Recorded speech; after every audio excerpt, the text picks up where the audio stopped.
Arctic wild forest berries are superior in flavor and tastiness.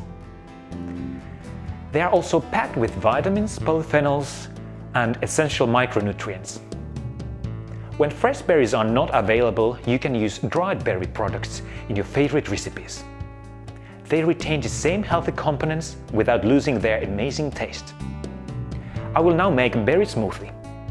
There I will use spring water, cold-pressed bilberry juice, chia seeds, flaxseed powder, banana, freeze-dried lingonberries, and good quality salt.